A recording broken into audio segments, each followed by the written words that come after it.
2021 World Consumer Rights Day this is observed every year, and March 15, the main aim is to protect the rights of consumers and to ensure that the consumers are not subjected to market abuse or social injustice that may undermine their rights. Consumer rights means that every consumer or buyer across the world has the right to have information on the quality, purity, price, and standard of various products, goods, and services. The celebration each year comes with a significant theme to address challenges which may be infringing the rights of consumers across the world. The theme of the World Consumer Rights Day in 2021 is tackling plastic pollution. The campaign will raise awareness and engage consumers globally to adopt and promote more sustainable practices. The significance of this theme can be matched to plastic pollution, which is considered as one of the most pressing issues facing the planet.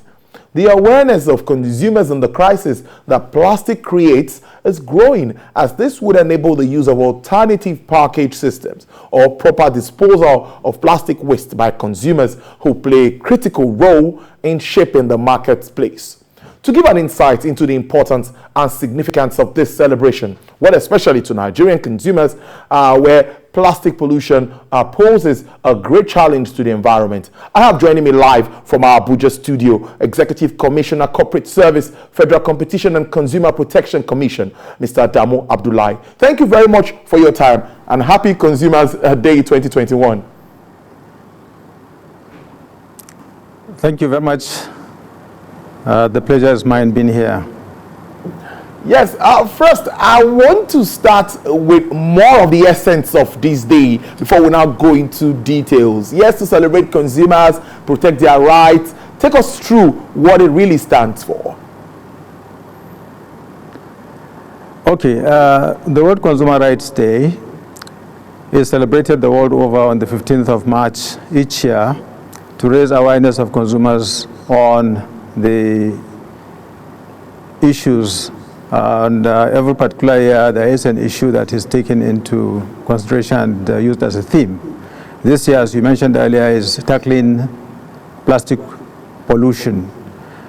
Plastic waste has become a major problem the world over, and Nigeria is not left out. We have so much issues with it. It has caused flooding in most parts of the country, especially in the urban areas. And in burning of waste, we have also polluted the environment itself. So this year, we want to also join the world in looking at consumer waste and trying to do the needful in ensuring that we take care of it.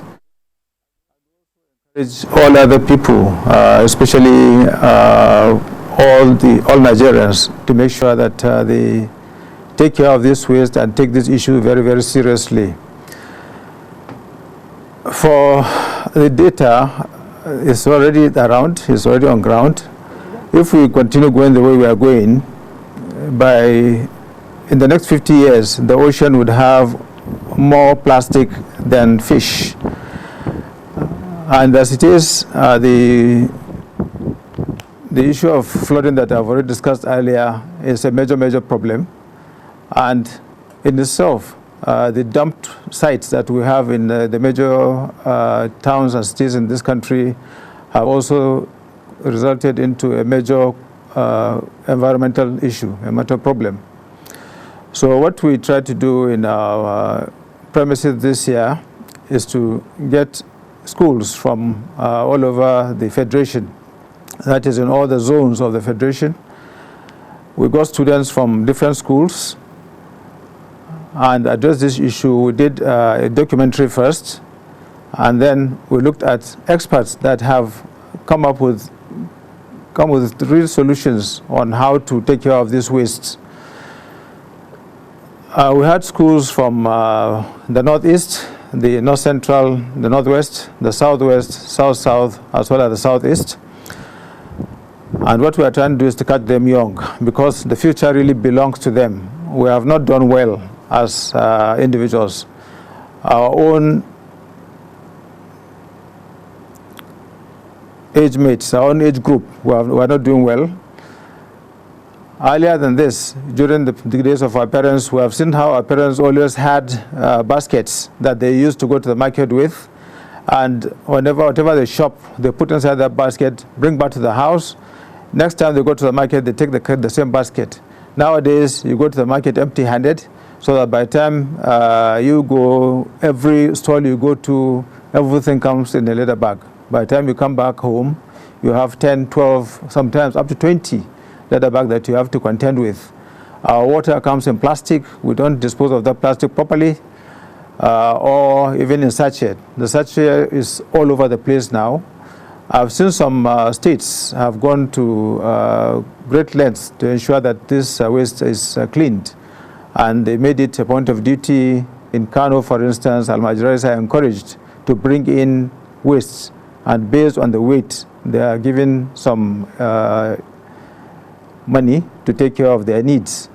Lagos is also doing about the same thing, and we have seen how dump sites have now been converted into recycling sites, so that these waste products are recycled for future use. We have seen some innovations this morning in the office, where this young Nigerian has come up with a solution that she can use these waste materials to make building blocks. So you can use them as interlocks on the ground, or as building blocks to build schools, offices, health centers, things like that. These are things that we should encourage. We also have seen, as I said earlier, the issue of getting these things recycled, so that instead of one use, we also use it for other purposes. Industry is being carried along, of course, because in the same manner that the automotive industry was carried along when air pollution became too much with the use of petroleum, diesel, and other products to run motor vehicles and machineries. This sustainable energy that we are turning into now, so that we have rechargeable vehicles that we use, and it's a thing of the near future. Motor industries were carried along, and it is them that are coming up with this new vehicle that are now eco-friendly. You want to say something? All right, Mr. Abdullahi, allow me to quickly interject and ask you this. Mr. Abdullahi. So that we make sure that Mr. Abdullahi, they come can you up hear with me? other solutions, as opposed to just plastic bags and... All right, Mr. Abdullahi, if you can hear me now, yes, I understand that well said, well explained. Now, I want to follow up with that, because you're already talking about it, but I want to ask you, for consumers, what role do they have to play in shaping all of this, the market space, with regards to this plastic pollution thing that you're talking about? What's the role of consumers in all of this?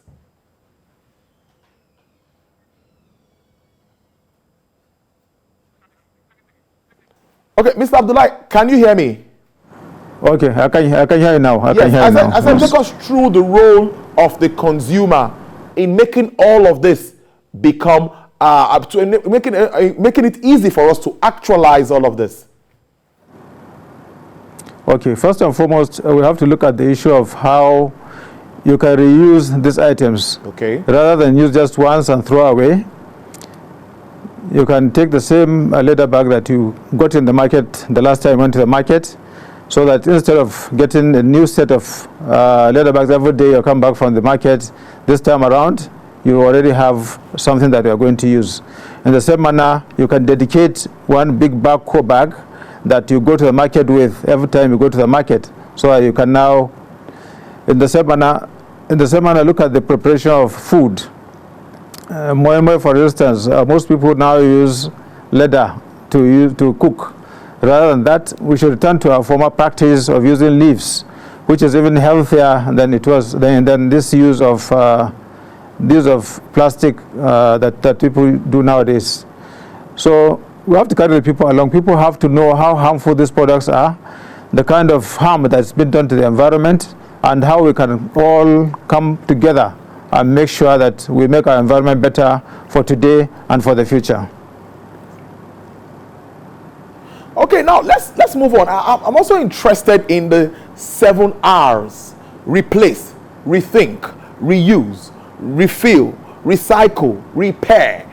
Can you take us through how you came about this? Or let's talk about how this affects all of the tackling of plastic pollution. Okay, I already discussed the issue of reuse. Reuse, yes. You so that if you are in the market today and you got a lot of bags that the things you bought were put in, next time you are going to the market, instead of going to collect new ones to bring back to the house, you can always go with the one that you already have. Then the issue of now how to get rid of these products, rather than throw it away, the way we just drink sachet water nowadays, throw it on the road, drink water, bottled mineral, whatever, and just throw the rubber anyhow.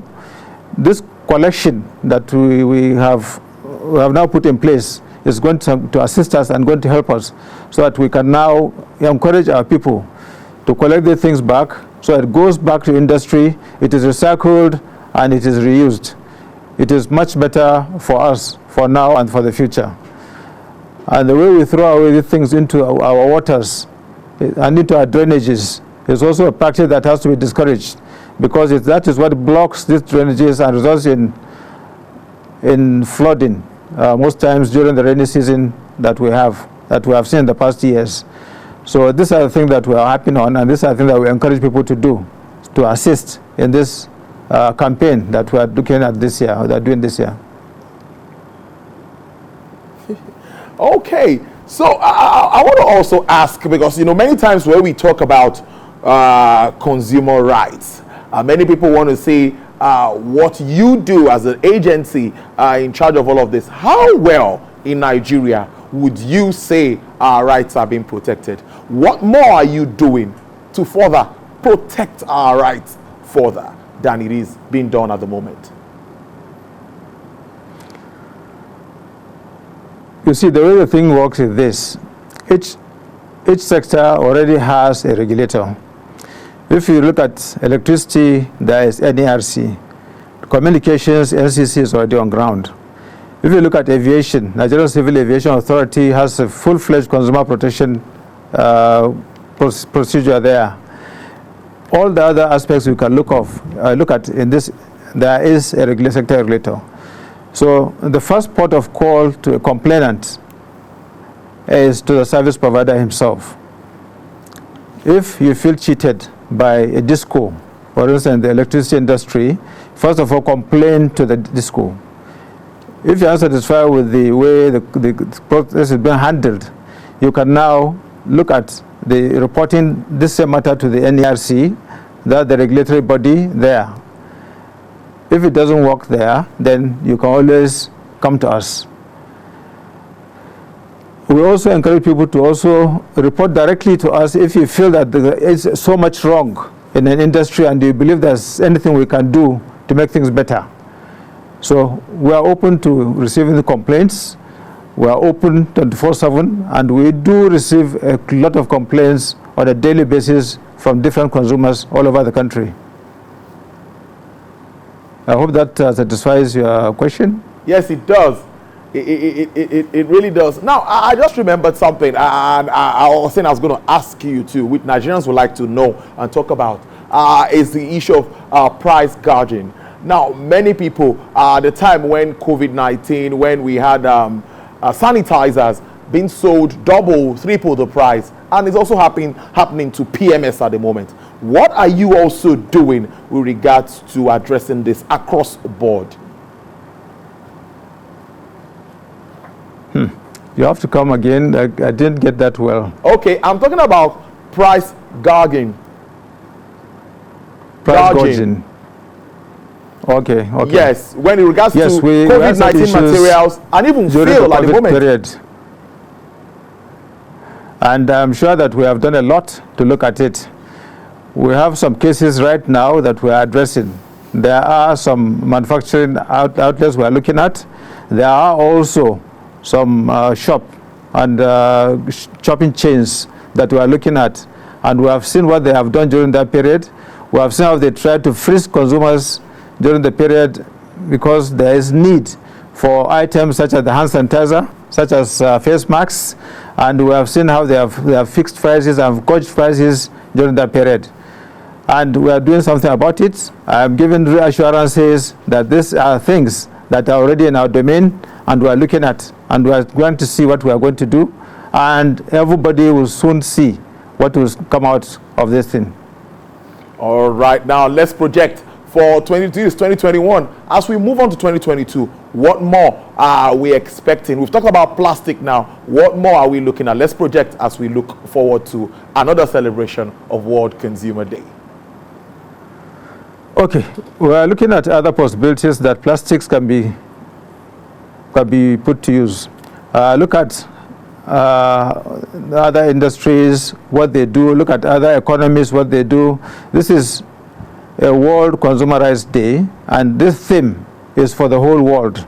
So, of course, we are going to look at what other economies do, what other countries do, and we are going to come together and see how what they do is going to impact on us and how it's going to help us to do better than we are doing at the moment. Naturally, we are going to be the better off for it because we are going to learn. Each year, such a theme comes up, and we liaise together, we come together with all of them, and we get something out of it. So this year, same thing like that will also come up. I assure you that we are going to come up with lots of programs throughout the year, because from now until 14th of March next year, that's going to be the theme. We are going to keep tackling plastic pollution. So let us see how things go. I'm positive that people will hear a lot from us over this period. Indeed, and we'll be here also to amplify it and also discuss our developments with regards to this. Executive Commissioner, Corporate Services, Federal Competition and Consumer Protection Commission, Mr. Adamu Abdullahi. Thank you very much for spending your afternoon with us. We appreciate this, and we wish you a happy World Consumer Rights Day 2021. Same to you, and thank you very much for having me. I appreciate very much. All right there.